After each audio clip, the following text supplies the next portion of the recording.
नमस्कार, welcome to the study forum. मैं हूं श्रीकांत वर्मा। नाउ ये आज जो आप देख रहे हैं ना, वो सिर्फ ईरान और इजराइल के बीच की लड़ाई नहीं है। ये लड़ाई है दो सभ्यताओं के बीच। एक तरफ पर्शियन एम्पायर की विरासत, दूसरी ओर हेब्रू सिविलाइजेशन की सुरक्षा। और इस जंग की चिंगारी से दुनिया एक और वर्ल्ड वार की ओर बढ़ रही है। शुरुआत होती है गाजा पट्टी से, जहां इजराइल ने हमास के खिलाफ जवाबी कार्रवाई की और दावा किया कि ईरान इस पूरे हमले के पीछे है। इसके बाद इजराइल ने फॉर्डो न्यूक्लियर फैसिलिटी को टारगेट किया, वो भी ईरान के कैपिटल तेहरान के करीब। माना जा रहा है कि इस हमले में इजराइल ने ड्रोन, साइबर और एआई तकनीक का इस्तेमाल किया। और इसी के साथ इजराइल ने एक्टिव किया ऑपरेशन अलायंस रोर, यानी शेर की दहाड़। अब समझते हैं कि ऑपरेशन अलायंस रोर क्या है। यह इजराइल का एक नया कोवर्ट काउंटर ऑफेंसिव डॉक्ट्रिन है, जो सिर्फ पलटवार नहीं बल्कि दुश्मन की स्ट्रैटेजिक क्षमता को पूरी तरह से ध्वस्त करने के लिए बनाया गया है।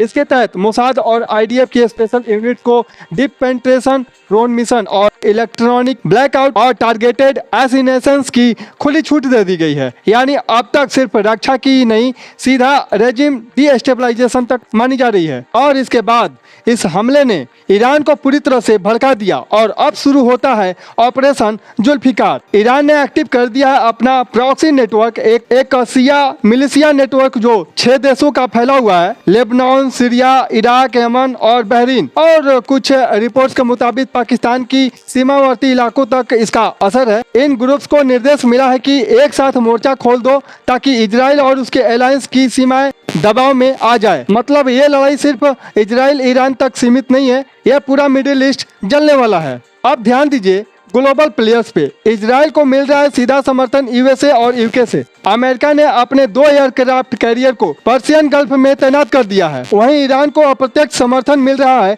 रूस और चीन से, खासकर हथियार, टेक्नोलॉजी और तेल ट्रेड के माध्यम से। और रूस के पास पहले से ही यूक्रेन में मोर्चा खुला हुआ है। क्या अब दूसरा फ्रंट ओपन होगा? आपको पता होगा कि इजराइल 200 फाइटर जेट से ईरान पर हमला कर दिया और उसके न्यूक्लियर जहां जहां पर थे वहां ब्लास्ट करने की कोशिश किया। और इस तरीके से माना जा रहा है कि इजराइल के हमले में ईरान में काफी क्षति हुई है और ये जो परमाणु परीक्षण के बहुत करीब पहुंच गए थे, ये काफी अब पीछे चला जाएगा। और इसमें रिपोर्ट्स के मुताबिक इनके बड़े बड़े साइंटिस्ट और मुख्य आदमी भी मारे गए हैं, है ना। तो अब बात करते हैं भारत की स्थिति की। भारत की लाखों जनता गल्फ देशों में काम कर रही है। अगर ये जंग बढ़ती है तो इवैक्यूएशन मिशन शुरू करना पड़ सकता है, तेल के दाम आसमान छू सकते हैं और स्ट्रेट ऑफ हॉर्मुज बंद हुआ तो इंडिया का पूरा इंपोर्ट सिस्टम प्रभावित होगा। भारत अभी टैक्टिकल न्यूट्रलिटी की स्थिति में है, न ज्यादा बोल रहा है न ज्यादा खामोश है। तो सवाल ये है, क्या यह सिर्फ एक क्षेत्रीय युद्ध है या वर्ल्ड वार 3 की शुरुआत? क्या भारत को अमेरिका इजराइल के पक्ष में जाना चाहिए